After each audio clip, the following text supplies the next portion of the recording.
Bom dia, a paz do Senhor a todos. Eu quero aqui fazer um rápido resumo,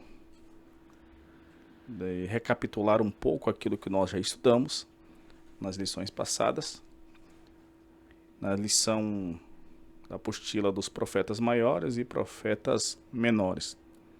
Logo mais iremos começar o próximo módulo. E é bom que nós tenhamos um rápido conceito e temos um suporte maior para que possamos assim poder progredir melhor nos nossos estudos. Nós começamos falando sobre os profetas maiores e profetas menores, mas antes demos uma rápida introdução sobre o que é conceito de profecia no Antigo Testamento. Que a profecia no Antigo Testamento ela não se resume apenas na predição do futuro daquilo que possa acontecer, mas ela é essencialmente a comunicação da mensagem divina, que é a vontade de Deus, feita por intermédio do profeta ao povo de Israel. O profeta ele atuava como um porta-voz de Deus ou um porta-voz de Yahvé, chamando o povo ao arrependimento e denunciando o pecado, a idolatria e a injustiça social. Grave sempre esta palavra, injustiça social. Vamos perceber que ao longo desse estudo dos profetas maiores e profetas menores, muito eles vão bater nessa tecla, injustiça social. E para nós entendermos sobre o conceito, né, de profecia, ela vem no Antigo Testamento, ela vem oferecendo consolação baseado na aliança. O conceito de profecia, esse é o conceito de profecia no Antigo Testamento. O relacionamento entre Arão ou Moisés e Arão no Antigo Testamento estabelece um modelo único de profecia para que possamos entender a função profética. Ela é dividida e delegada. Ela é baseada na mediação divina, na oratória e na parceria complementar. Por exemplo, Arão é designado por Deus como profeta ou porta-voz de Moisés perante Faraó. E o povo, enquanto Moisés atuava como uma fonte divina ou da mensagem divina. O conceito de relação Moisés e Arão, Moisés como um Deus e Arão como um profeta. Podemos assim sim usar essa simbologia. Que lá em Êxodo 4:16 e no 7 e versículo 1, vamos ter uma melhor compreensão a respeito disso, no qual estou falando. Deus disse a Moisés: você será como Deus para ele, e Arão, seu irmão, será o seu profeta. Isso significa que a profecia era transmitida fiel da palavra recebida de uma autoridade superior. Assim como o profeta fala em nome de Deus, Arão falava em nome de Moisés. A literatura profética é geralmente dividida em 3 períodos principais, correspondendo ao contexto histórico de Israel e de Judá, que é um período pré-exílico, que é antes do cativeiro. Esse contexto ele tem início na monarquia, que é dividida até a queda de Israel, no Reino do Norte, que foi no ano 722, e o início da decadência de Judá, que é o Reino do Sul. O foco da mensagem é o chamamento ao arrependimento, a denúncia severa da idolatria, a corrupção moral e a injustiça social. Os ricos oprimindo os pobres, um alerta iminente sobre o dia do Senhor, caso não houvesse mudança de atitude. Os profetas principais, antes do exílio são Amós, Oséias, Isaías, Miqueias, e Sofonias, Naum e Abacuque e Jeremias. E tem os período exílio, que é durante o cativeiro da Babilônia, O seu contexto é aproximadamente entre o ano 586 e 538, quando o povo de Judá foi exilado na Babilônia, após a destruição do templo. O foco da mensagem é a consolidação da esperança e a explicação do porquê do exílio, que era a quebra da aliança. Há uma promessa de restauração futuro. A mensagem muda de denúncia para esperança de reconstrução. Os profetas principais são Ezequiel e Isaías. E o período pós-exílio, após o retorno do exílio. O contexto após o ano 538 a.C., como um decreto de Ciro, quando os judeus retornaram a Jerusalém para reconstruir o templo da cidade. Quando eu falei Isaías, retornando aqui, Isaías ele viveu antes do exílio, mas alguns estudiosos acreditam que Isaías poderia ter vivido na época do cativeiro e após o cativeiro, porque Isaías fala com muita autoridade. Mas essa linha de pensamento para nós, principalmente pentecostal, ela não se sustenta, porque para nós Isaías viveu antes do exílio. Quando formos falar a respeito do profeta Isaías, nós vamos melhor falar a respeito disso. E após o exílio, que agora é um estímulo para a construção do templo, era a restauração da adoração genuína, crítica à apatia espiritual e foco na esperança messiânica e no futuro glorioso de Sião. Os profetas principais são Ageu, Zacarias e Malaquias. Os três objetivos da profecia é a edificação, a exortação e a consolação. Esse triplé. A profecia ela não pode fugir desses conceitos. Ela serve para edificação, serve para exortação e para consolação. Embora os períodos defiram o propósito da profecia, mas esses pilares eles têm que permanecer. A edificação, porque ela fortalece a fé e o relacionamento do povo com Deus. A exortação, porque ela vem admoestar, ela vem ensinar e chamar o povo ao arrependimento e à obediência. E a consolação, porque ela vem oferecer esperança, conforto e promessa de restauração. Então, não podemos esquecer o conceito de profecias. Os três pilares: exortação, edificação, exortação e consolação.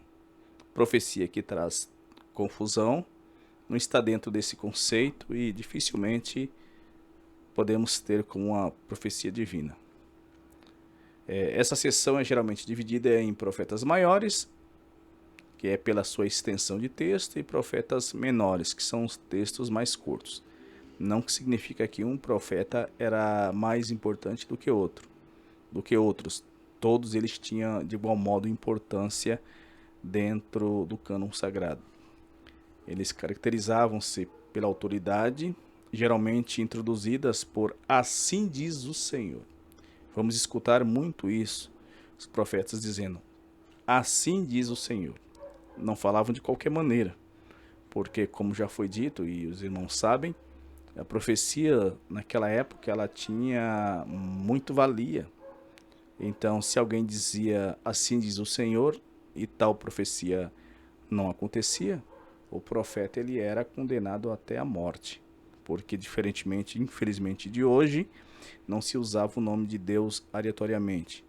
Às vezes queremos dar a alguém, melhor dizendo, quer dar mais autoridade àquilo que ele está falando, e fala sem Deus mandar. Assim diz o Senhor. Características principais da mensagem profética.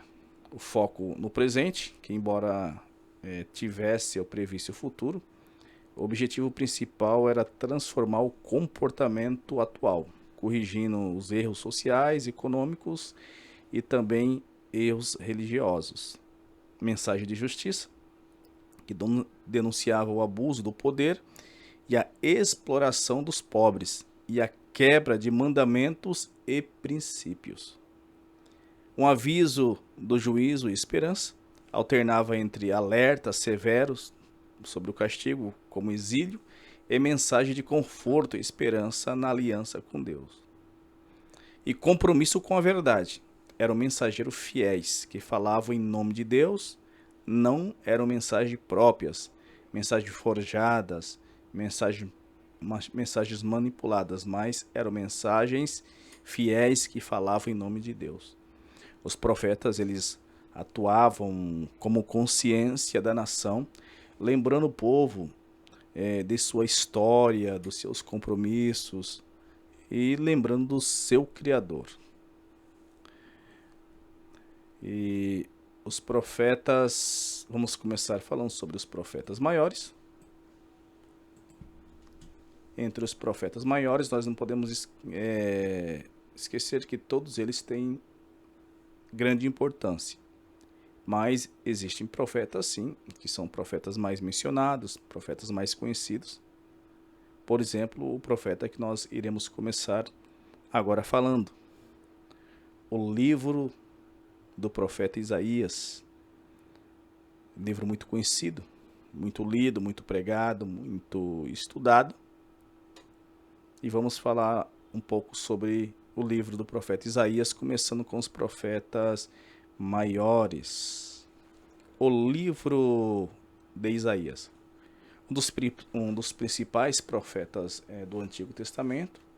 Ele traz mensagens sobre julgamento e salvação, focando na necessidade de arrependimento diante da iniquidade e na promessa do Messias, cujo nome significa salvação do Senhor, o significado do nome do profeta Isaías.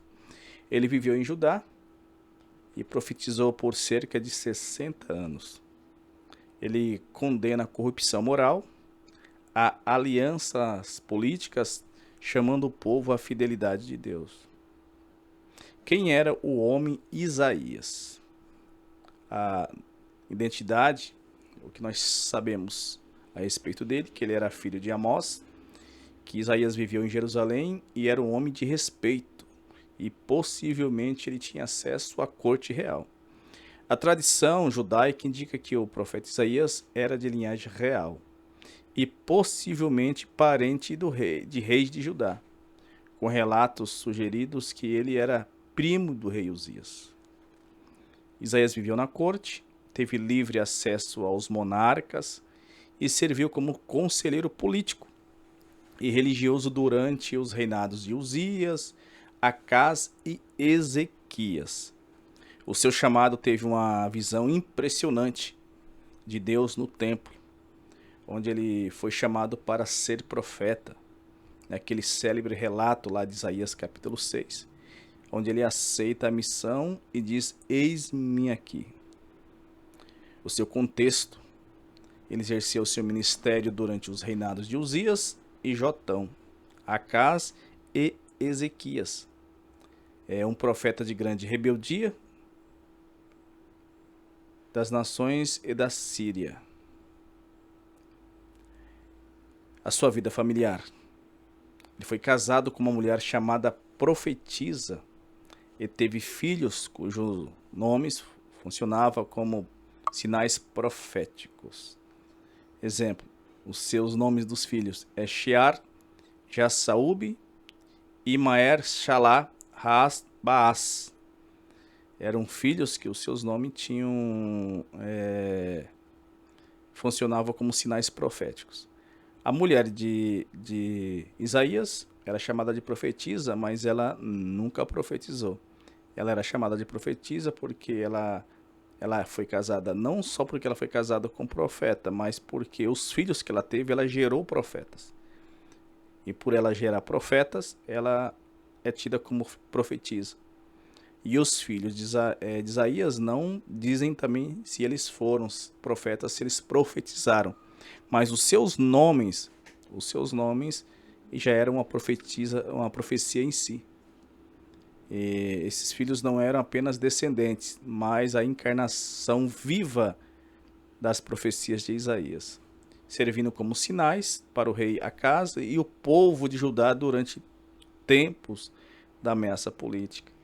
Eles simbolizavam a presença de Deus e a certeza da sua intervenção, mesmo em meio a julgamentos iminentes, como vimos lá em Isaías 8 e 10, que diz que Deus está conosco, onde vai falar sobre Emanuel. Já falamos um pouco a respeito disso. Os principais temas e mensagem do livro de Isaías, ele vai falar sobre o Santo de Israel. Isaías frequentemente se refere a Deus como um santo de Israel, destacando a sua santidade divina, em contraste com a pecaminosidade do povo. Ele vai falar sobre o Messias prometido. O livro de Isaías ele é rico em profecias messiânicas, detalhando o nascimento do príncipe da paz, que é Emanuel, e o sofrimento do servo sofredor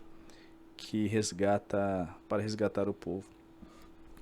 Vai falar sobre juízo e restauração. O profeta aqui ele vai fazer um alerta sobre a desobediência que traz julgamento, mas Deus promete um remanescente fiel e estabelece a sua justiça eterna. Alguns chamam do quinto evangelho, devido tanta conteúdo do evangelho de Cristo. Devido às intensas profecias sobre Jesus Cristo, o livro é frequentemente chamado sobre o quinto evangelho por prefigurar o Messias. O livro de Isaías ele é estruturado como fortes denúncias de corrupção, mas também conforto e esperança através de mensagens sobre o futuro, reinado de justiça, onde a nação e o mundo encontraria paz. Alguns tentam dividir o livro de Isaías em três, porque falam que Isaías não foi apenas um Isaías, mas tiveram três Isaías. Um Isaías que viveu antes do exílio, durante o exílio e após o exílio. Chamam de Proto-Isaías, Deutero-Isaías e Trino-Isaías. O Proto-Isaías foi do capítulo 1 ao 39, o Deutero-Isaías, que foi do capítulo 40 ao 55, e o Trino-Isaías, que foi do 56 ao 66. Mas, como já falei para nós, isso não se sustenta. Porque o profeta Isaías atuou aproximadamente entre o ano 740. Isso significa que ele profetizou cerca de 100, 150 anos antes do cativeiro, e menciona o nome do rei Ciro, é mencionado. E alguns dizem, não pode, porque como ele vai falar tão claramente sem ter vivido nessa época? Mas muitos esqueceram que ele viveu aproximadamente 750 anos antes de Jesus, e ele vai mencionar o nome de Emanuel, ele vai mencionar claramente como vai ser o nascimento, e a sua profecia foi concluída, foi verificada cabalmente da maneira qual ele profetizou. Então, para nós, não há nenhuma dificuldade em reconhecer que foi apenas um profeta, o profeta Isaías, que prendisse todas essas profecias, e elas foram concluídas, essas profecias a qual ele proferiu, todas elas teve o seu feito claro. Nenhuma dessas profecias de Isaías foi ao chão, mas todas elas tiveram os seus efeitos, foram cumpridas biblicamente. Ele vai falar sobre Emanuel, vai falar sobre o Deus conosco, né, que é a esperança messiânica. A esperança messiânica que foi influenciado pela promessa da casa de Davi. Isaías previu um Emanuel, que é o Deus conosco, e um rei messiânico que o tornou um profeta central na teologia e na esperança bíblica. O livro também vai falar sobre o profeta, falando sobre os profetas maiores. Nós vamos falar um pouco também sobre o profeta Jeremias. Mas o profeta Jeremias eu quero deixar para um próximo vídeo, para que esse vídeo não seja muito cansativo. Vocês reveem, tiver alguma dúvida, fala conosco. O nosso próximo profeta que nós iremos falar é o profeta Jeremias. Nos vemos no próximo vídeo.